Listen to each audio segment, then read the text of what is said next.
સમાચારો પર નજર કરીએ તો કમોસમી વરસાદથી ખેડૂતોને થયેલા નુકસાન સામે ખેડૂતો માટે 10,000 કરોડનું પેકેજ જાહેર કરાયું છે.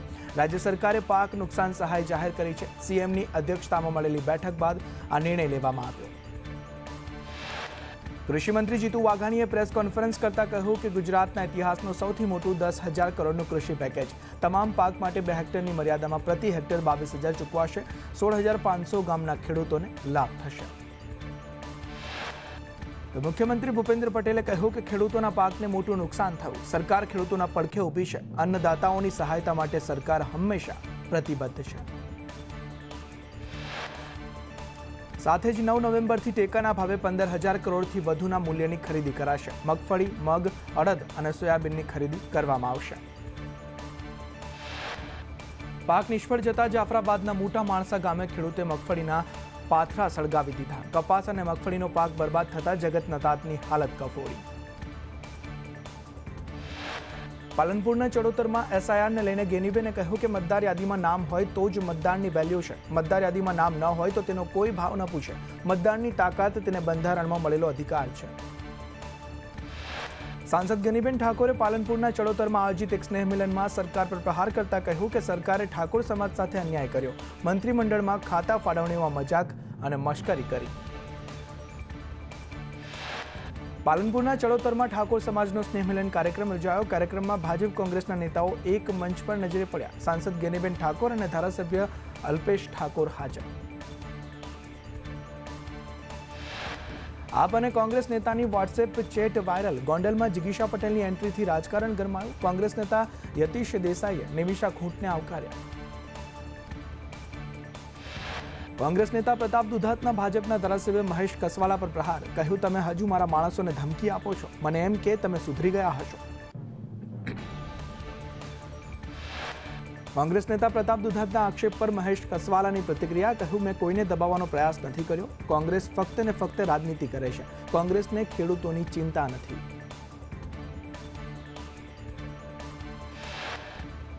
વિધાનસભા અધ્યક્ષ શંકર ચૌધરી શહીદ જવાનના પરિવારને મળ્યા અને સાંત્વના પાઠવી. ઘરે આવતી વખતે ટ્રેનમાં જવાનની હત્યા થઈ હતી. શંકર ચૌધરી સાથે મંત્રી પ્રવીણ માળી પણ હાજર રહ્યા.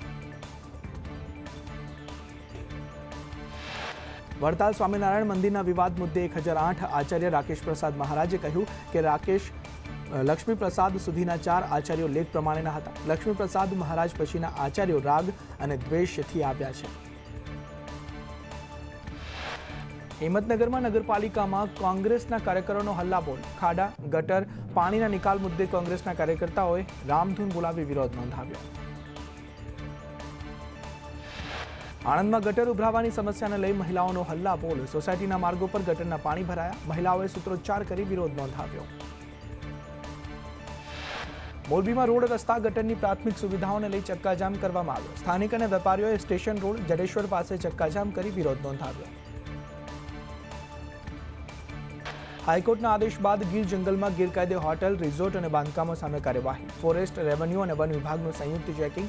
દસ્તાવેજો, મંજૂરી અને કાયદેસર બાંધકામની ચકાસણી હાથ ધરવામાં આવી. હાઈકોર્ટના આદેશ બાદ જૂનાગઢ, અમરેલી, ગીર સોમનાથ જિલ્લામાં પથરાયેલા ગીરના જંગલમાં ચેકિંગ.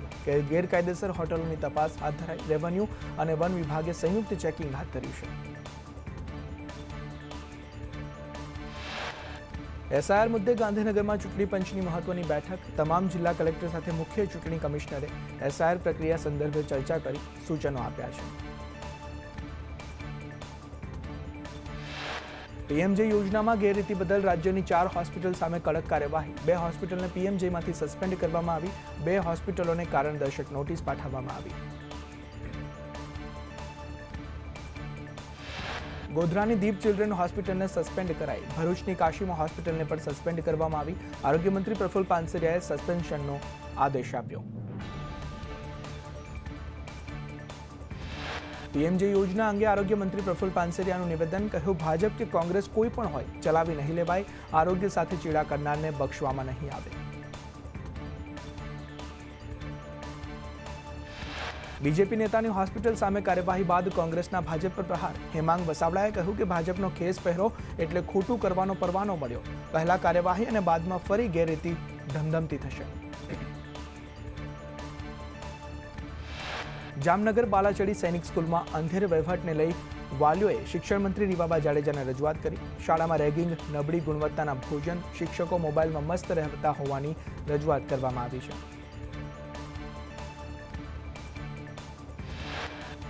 સસ્તા અનાજમાં ચાલતા ભ્રષ્ટાચારમાં ગુજરાત ફેર પ્રાઇઝ શોપ એસોસિએશનના પ્રમુખ પ્રહલાદ મોદીએ ક્લીન ચીટ આપી. કહ્યું, અંગૂઠા વગર અનાજ ન મળે તો દુકાનદાર દોષી ન હોય.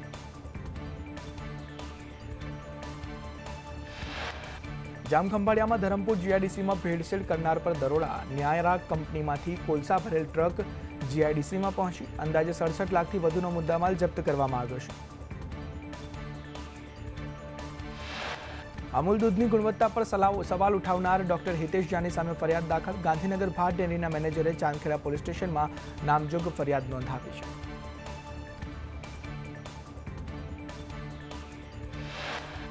અમદાવાદના વેજલપુરમાં રસ્તાઓ પહોળા કરવા ડિમોલિશનની કામગીરી. અસરગ્રસ્તો માટે વૈકલ્પિક વ્યવસ્થા કરવામાં આવી. 130 મીટર લંબાઈનો ટીપી રસ્તો ખુલ્લો કરાયો છે. વડોદરા એસએસજી હોસ્પિટલમાં વ્યસન મુક્ત અભિયાન. હોસ્પિટલમાં આવતા દર્દીના સગાનું ચેકિંગ હાથ ધરવામાં આવ્યું.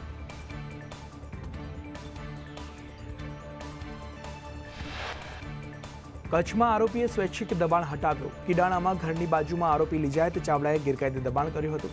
દબાણ હટાવીને 2 લાખની સરકારી જમીન ખુલ્લી કરી છે. વડોદરામાં વંદે માતરમ 150 કાર્યક્રમમાં બેદરકારી. કાર્યક્રમમાં શિનોર તાલુકા પંચાયતના અધિકારીઓ કર્મચારીઓ ગેરહાજર. સરકારના પરિપત્રને ઘોડીને પી ગયા અધિકારીઓ.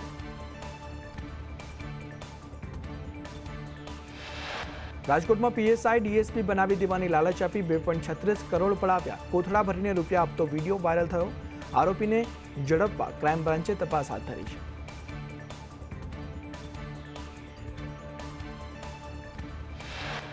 સુરતના વરાછામાં શિવાય હોસ્પિટલમાં ગર્ભ પરીક્ષણ કરતી ડોક્ટરની ટોળકી ઝડપાઈ. ડોક્ટર સહિત 3 આરોપીની ધરપકડ કરવામાં આવી.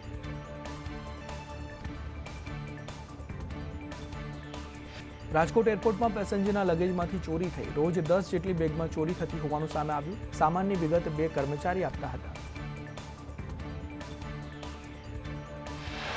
પાકિસ્તાન મરીન સિક્યુરિટીએ ભારતીય ફિશિંગ બોટનું અપહરણ કર્યું. આઈએમબીએલ નજીકથી ઓખાની ફિશિંગ બોટ સહિત 8 ક્રૂ મેમ્બરનું અપહરણ.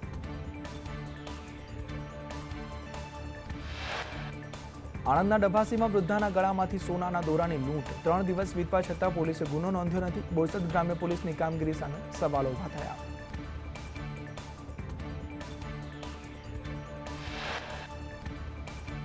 અમરેલીમાં હત્યાના આરોપીનું રિકન્સ્ટ્રક્શન કરાયું. રાજુલામાં આડા સંબંધમાં હત્યા કરાઈ હતી. પોલીસે ઘટના સ્થળે લઈ જઈ પંચનામું કર્યું છે. અમદાવાદના ગોમતીપુરમાં મંદિરમાં તસ્કરો મંદિરમાંથી દાન પેટી ઉઠાવી પલાયન થયા. પૂજારીએ કહ્યું કે દાન પેટી 3 વર્ષથી ખોલવામાં નથી આવી. રાજ્યમાં આજથી ઠંડીના ચમકારાની હવામાન વિભાગની આગાહી. પવનની દિશા બદલાતા તાપમાનમાં ઘટાડો થશે. પવનની દિશા ઉત્તરથી પૂર્વથી થતા ઠંડી વધવાની છે. મોટાભાગના જિલ્લાઓમાં 2-3 ડિગ્રી તાપમાન ઘટશે. અમદાવાદમાં પણ ઠંડીનો ચમકારો અનુભવાશે.